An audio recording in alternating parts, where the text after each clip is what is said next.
You're listening to Radio D, the radio language course of Redaktion D.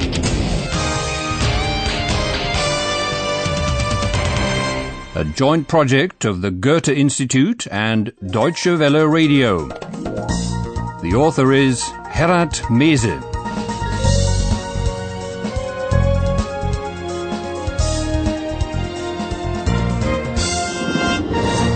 And a warm welcome to episode 7 of your German language course, Radio D.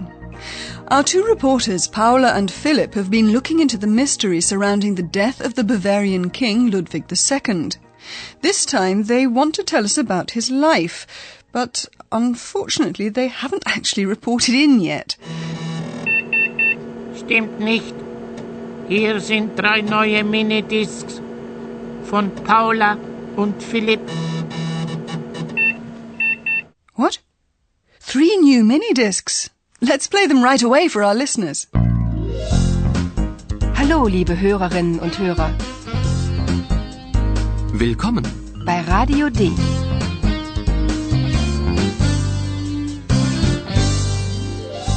Radio D.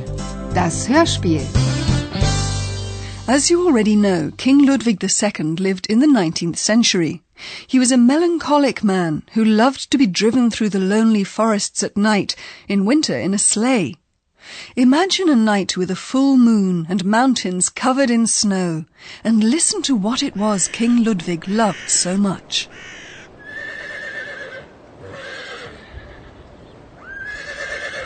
Ruhig. Ruhig. Der König kommt gleich. Achtung, der König kommt.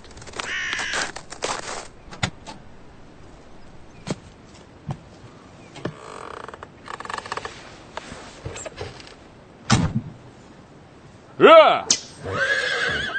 Los geht's!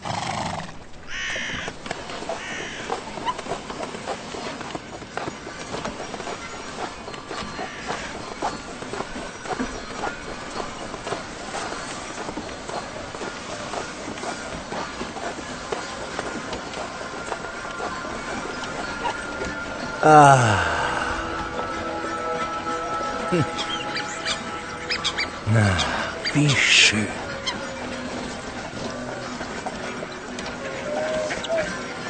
Das ist wunderschön. Ich liebe die Natur.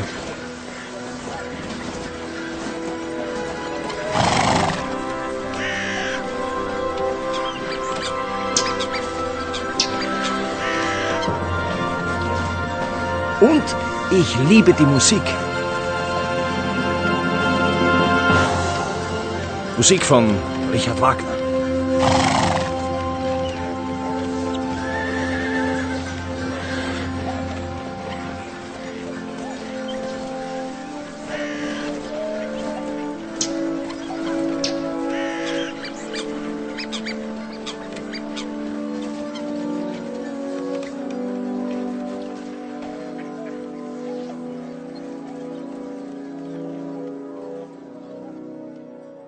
It was music King Ludwig loved so much, especially that of his friend Richard Wagner.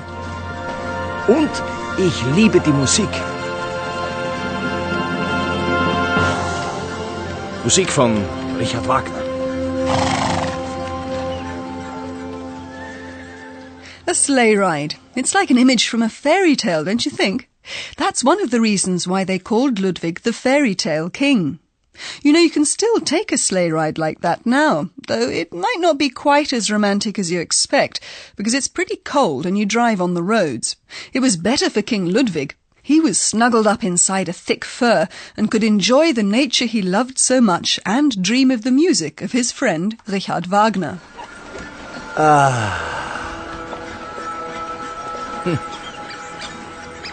Na, wie schön.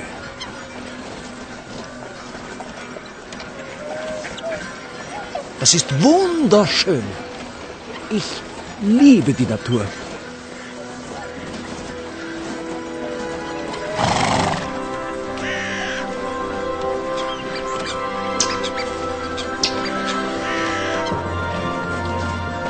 Und Ich liebe die Musik. Musik von Richard Wagner.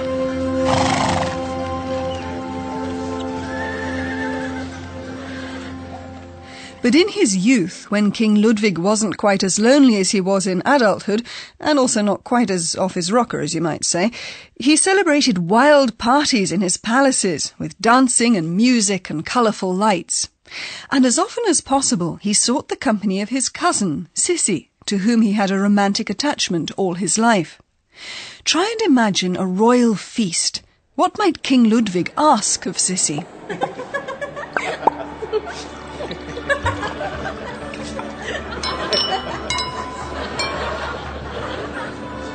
Sissi, tanzen wir. Ja, gern, Ludwig. Gern. Entschuldigung, Majestät. Später, später. Kommen Sie, Sissi, wir tanzen.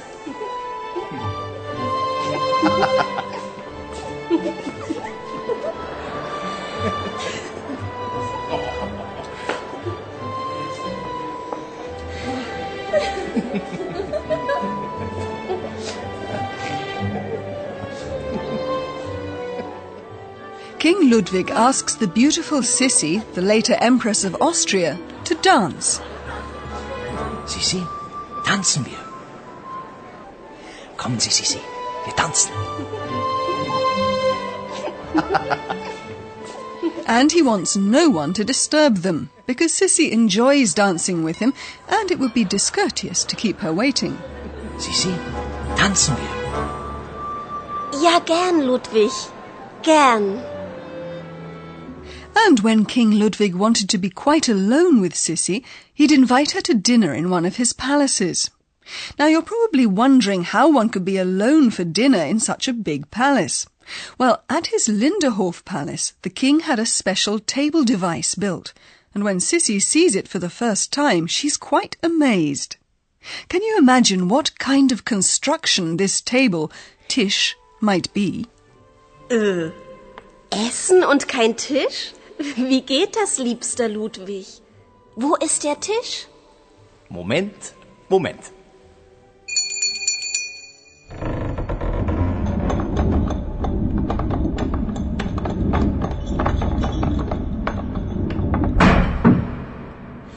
Was ist denn das?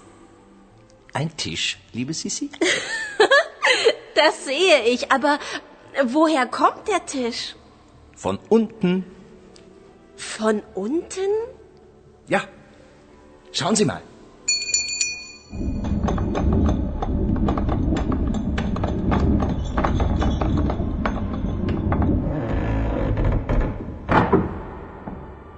Jetzt ist er weg. Ich klingele, der Tisch kommt. Ich klingele, der Tisch verschwindet. Und wie geht das? Das ist eine besondere Konstruktion. Maybe you've seen in the theatre how people or things are lowered out of sight, and that's the kind of machinery King Ludwig had built for himself. But back to Sissy. Having been invited to dinner, she's understandably quite surprised to see no table when she enters the dining hall in Linderhof Palace. Essen und kein Tisch? Wie geht das, liebster Ludwig? Wo ist der Tisch? Well, recognizing a table is not that hard, so when Sissy asks, "What's that?" she gets the bemused reply from the king, "A table."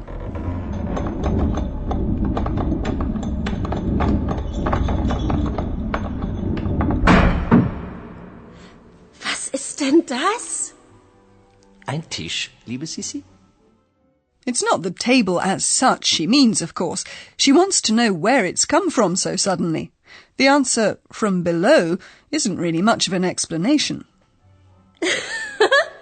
Das sehe ich, aber woher kommt der Tisch? Von unten. So as not to have so many servants hovering around him and his dinner guests, Ludwig ordered a special construction built.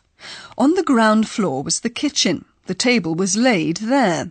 Then the king rang a bell, and the laid table was raised up through a trap door in the floor of the dining room. Ich klingele, der Tisch kommt. And when dinner was over, King Ludwig rang again and the table was lowered back to the kitchen. It simply disappeared. Ich klingele, der Tisch kommt. Ich klingele, der Tisch verschwindet. When she asks how that works, Sissy gets only the general explanation that this is a special construction, which she has no doubt figured out for herself. Und wie geht das? Das ist eine besondere Konstruktion. Maybe the king didn't know any more about such a complex bit of technology either. We just don't know. And it was at that table that Paula and Philipp met the man wearing Ludwig's mantle and claiming to be the king. Let's try again to get in touch with them. Hallo? Hallo Philipp? Paula? Do you hear me? Ja, da sind wir wieder. Noch einen Moment bitte. Ah, you heard them. You'll have to wait a little longer, I'm afraid. Well, we'll use the time to talk to our professor, shall we? Und nun kommt unser Professor. Radio D. Gespräch über Sprache. What are we dealing with this time? We're going to look some more at verbs. There's any amount to say about them. Listen to the verbs again in the infinitive form. For example, to come, kommen, and to love, lieben. Kommen. Lieben. But our listeners already know that verbs change their form. Right. More precisely, the endings attached to the roots of verbs change. First, hear the verb root, and then the infinitive with the ending en, n. Komm. Kommen. Lieb. Lieben. Now you know the ending of the infinitive, en, spoken n. What other endings do you hear in the following example? Kommt. Liebt. Well, I heard a t. Perfect. Instead of en, sounding n at the end of the verb, there's a t if one talks about a person, for example, King Ludwig. Der König kommt gleich. Achtung, der König kommt. And if one's talking about oneself, that is, in the I form... Then the verb ending also changes.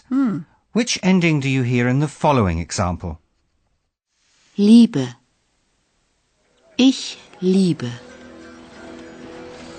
Ich liebe die Natur. When ich, that is, I, is used, the ending has to be e. Yes, that's right. Most of the time, anyway. And next time we meet, you'll hear how the conversation between our reporters and the man who claimed to be King Ludwig continued after it was unfortunately interrupted. See you then. Liebe Hörerinnen und Hörer, bis zum nächsten Mal.